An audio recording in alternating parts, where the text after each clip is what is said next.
Nikki Haley is back in the news.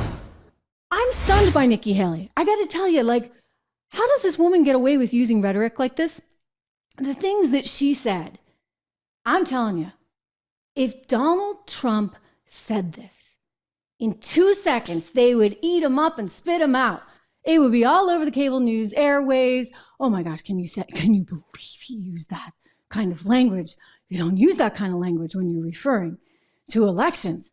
Oh my, but apparently you can if you're Nikki Haley. If you're the darling of the media, if you're Hillary Clinton, you get to go on and say, oh, well, he's not a legitimate president. If you're Jimmy Carter, you can say he's not a legitimate president, former president of the United States, talking about Donald Trump. And if you're Nikki Haley, you get to go on and say stuff like this. Listen to the vocabulary choices as she's describing the Nevada election, where she performed so badly, she actually lost to none of the above, okay? These were the election results. Take a look at this. None of these candidates, 61.2%. Nikki Haley, 32.4%. None of these candidates. That's who Nikki Haley lost to in the state of Nevada. Donald Trump wasn't even on the ballot. Like, this is the first time in history this has ever happened. You get Donald Trump running. He's not even on the ballot. Nikki Haley can't even beat none of these candidates. It's really remarkable. So here's her explanation for it all. And again, listen to the vocabulary choices. Does that situation in Nevada hurt a little bit? No, I mean, Nevada, it's such a scam. They were supposed to have a primary.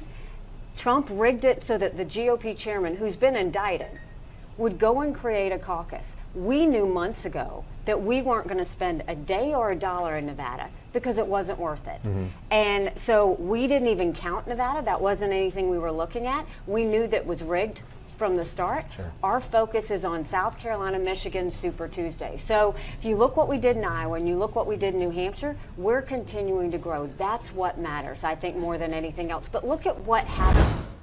Did you hear that? I mean, I couldn't believe it. I fell off my chair when I saw this.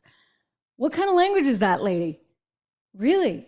I mean, this is the kind of language that got Donald Trump in a whole lot of trouble.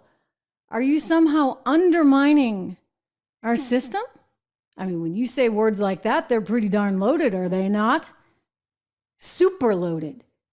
But she's okay to say that? Listen, those were talking points. She had a script, and she deliberately chose those words. And everybody was fine with it. Think about that. And then think about the other thing that was going on. She said, well, we didn't even bother with Nevada. We didn't care. We didn't even bother because we thought it was this, that, and the other. She didn't bother with it, which tells us she doesn't care about the voters of Nevada. She just doesn't care.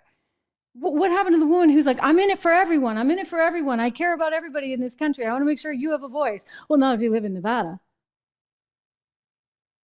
I think that Nikki Haley has some problems, and I think the GOP has Nikki Haley problem.